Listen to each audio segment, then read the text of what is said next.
Checking for connection. Let's see. Okay, seems everything is working except maybe my hair, but that's just part of being at the beach with no conditioner. Hello, welcome to day 3 of our 10-day challenge to uplift your home into a sacred space. I want to make sure that I have all my videos going on in the right place and all my streaming in the right place. And yes, we are here. So welcome to this 3rd day of Uplift Your Home into a Sacred Space. I hope you guys have enjoyed the last 2 days and that you've been able to find a little bit more peace in your mind, find a little bit more silence in your mind, and find a little bit more unconditional love towards your home and towards your life. If you have not done day 1 and day 2, please make sure you go back to watch those videos, because everything inside of this sacred interior design system builds upon each other. So I don't want you to miss out on the process. Make sure that you're following the steps from day 1 and day 2 before you get into day 3. Okay, so I'm just gonna get right into it because I have a beach to get to, and because this video for quieting your home is the video and the step really where most people get stuck. And that is a big part of what you might be struggling with. Is you might be struggling with a lot of clutter. You might be struggling with managing too much stuff around your house, and it just feels overwhelming and it feels stressful. And so quieting a room and quieting your home is a crucial step and a very important step in being able to uplift your home to that sacred space. It's a crucial step to make your home look amazing, and it's a crucial step for you to not just feel really good right now, but also to be able to keep up with how your home feels and looks later on. Okay, so I'm gonna look at my notes here so that I make sure I keep myself on track. When you are in a room that is full of stuff, you basically want to see and understand that everything in that space is calling for your attention. Everything in that space is loud. It is speaking to you. It wants you to see it. Just like a whiny kid wants you to see it or see her or him, the same thing happens in your space. So if your room and your house is full of stuff, it feels loud. And when a space is loud, you can't think. You can't be focused. You can't think clearly. Just like if your mind is full of clutter, which we spoke of in the last step, it's really hard to focus and be really clear on what it is that you want. When your house and your room is loud and everything is calling for your attention, you cannot see the possibilities, okay? When you're in the same space for a long period of time too, you can't see beyond what you have there. You can't see all of the other ways in which you can arrange the room, in which you could place the furniture. You cannot see beyond what is in front of you. So what we need to do in this space, I'm gonna go back to my notes here real quick because I had something really important. Okay, here we go.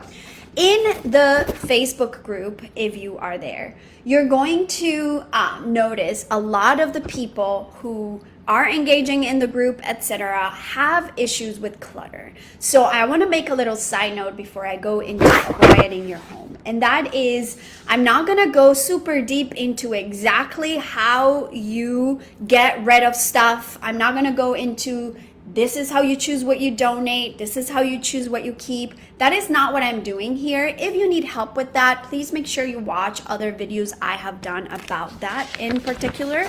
But when it comes to quieting your space, I need you to understand that it is a very fun process to be able to see your final project come to reality, but it is also often deeply uncomfortable. It is often deeply uncomfortable. It is motivating and it uncovers treasures in the architecture of your home. It uncovers treasures of things that you thought you didn't have or you forgot you had. It's a great process to go into to find a lot of things you didn't know you had, but it is also hard and uncomfortable. So I want to say that to you because the women who succeed inside of my Sacred Interiors program, my signature program, they all have a strong commitment to the final result, and they're willing to push through the discomfort of decluttering their home. So that's the first thing I want to say as a side note. Now, the amount of complaining you do and the amount of bitching and whining you do when you're in the process of clearing out your home or clearing out your room. I'm saying that because in this quiet your room step, we're going to do one room at a time, not your whole house like you may have heard in other places. I have found that gets to be way too overwhelming and too difficult, and it's what makes people get stuck in the process. So instead, I suggest you do one room at a time.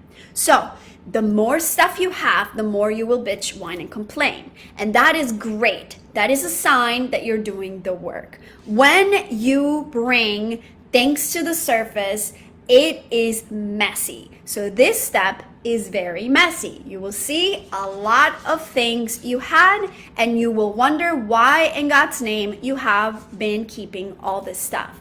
That is great. It doesn't mean you need more room. It doesn't mean you need to buy a bigger house. It doesn't mean you need to move. It means you need to get rid of stuff, period. So emotionally, it can be uncomfortable. A lot of times, if you have heard my masterclass for my signature program, decluttering a lot of times feels almost unnatural. And for people, it feels like they are erasing memories from the past. It feels like they're going to be forgetting someone or something important that happened. There's a lot of guilt related to keeping things that you no longer love, connect, or want, but you feel obligated to have.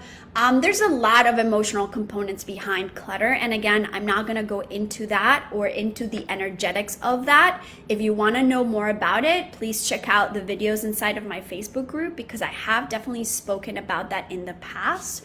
But that being said, we need to be able to push through that. Again, women who succeed inside my signature program are able to push through that. They are able to see that just because they get rid of an item that was their grandmother's, they're not forgetting her. They're still keeping the memories in their heart and the intention is still there, but they just no longer connect with these items. So the questions I want you to ask yourself as you're going through this process, and I'm going to walk you through the step-by-step process in a minute, but I want you to ask yourself these questions all of the time around quieting your room. Do you use what is in front of you? Is it something you use often and enough to keep it? Do you love it? Does it make you happy to see it, hold it, use it? And I mean that from a lamp, a sofa, to even the coffee mug you use every morning. Like, you want to make sure you're surrounding yourself with things that you just like. There's no shame in that. There's no negativity around having beautiful things. That is the whole point, is you reflect on the outside what you have on the inside. So the things that you have are meant to be beautiful. Do you care for it? Are you taking good care of it? Do you connect with it? Does it inspire you towards something? Does it inspire you to have more time with the people you love? Whatever it is, ask yourself these questions to be able to move through the discomfort of quieting your room. So, I think I went through all of that. I want to make sure that I guide you towards the action steps. Here's what we're going to do. The first thing I want you to do is to pick a room, okay? You're going to pick a room that you're going to start with. Again, I don't recommend that you take over your entire house and do this everywhere at the same time because it gets to be really overwhelming. Pick one room, one area of your home that you want to start with, okay? When you pick that room, you're going to go ahead and tell people in your home that you're going through this process, because the last thing you want is for them to start going through the things you remove and putting them back in the room. If you use that room a lot, it's okay to still keep it open for use, but what I want you to do, and here's where I'm going to walk you through. If I found my notes, that would be super helpful. But if not, I'll choose to remember anyway. Here we go. So what I want you to do after you tell them that you're going to go through this process is to find another place in your home where you're going to put things that you're removing from that room. So here's the step-by-step process. I want you to quiet that space by removing everything you have on any surface, any knickknacks, candles, accessories, picture frames, toys, anything in that room that is on a surface anywhere. Please clear it out. You can choose to do with it what you wish. If you're donating it, if you're keeping it for later, if you're not sure, that's your process to go through that. Again, if you need help with the decluttering process itself, please watch my other videos.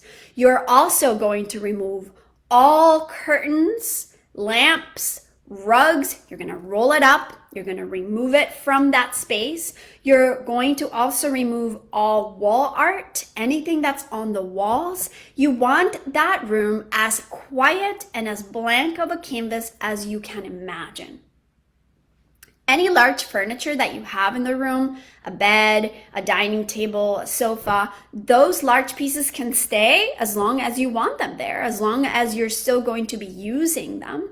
That's fine. If you don't want it, if it's broken, if it's horrible, if you're just done with it, get rid of it. This is your chance.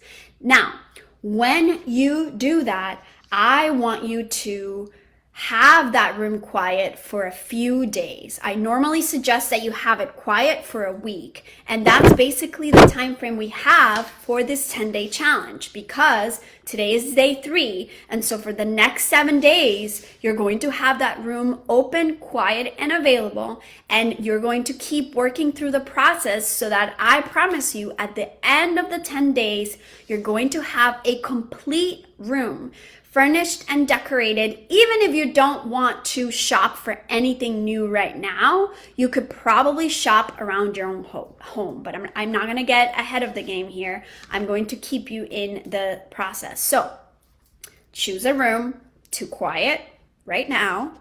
Tell your family about it so that they don't freak out and start going through stuff themselves. You're going to pick a place to put all the things you're removing from that room. And the 4th step is you're going to remove drapes, lighting, knickknacks, wall art, roll up the rug, and just keep that space as quiet as possible. Okay? Those are your action items for today.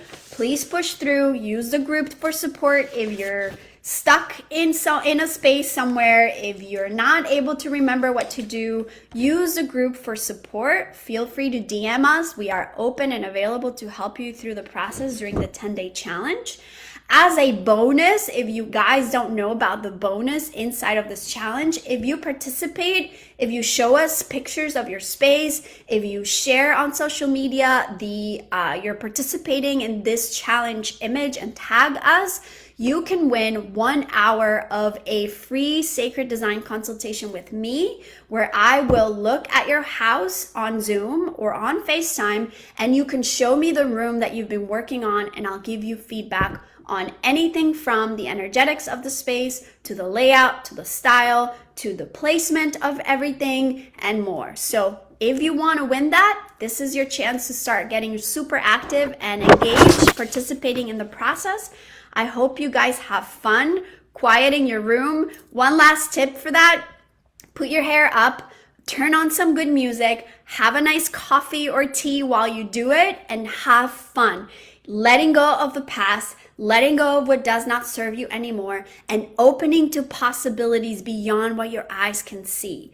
This is the potential of quieting your room and doing this part of the process that can require some physical strength, that can require some emotional strength, that takes time. Yes, I'm not saying it doesn't, it does, but the rewards are endless because you're creating space in your home, you're creating space in your mind, and you're creating space in your heart for new opportunities, for new memories to be experienced, for new things to come your way, better things. So let go of what does not serve you, what you don't love, what does not inspire you. Quiet your space and let's uplift your home into a sacred space. I'll see you guys tomorrow. Sat Nam.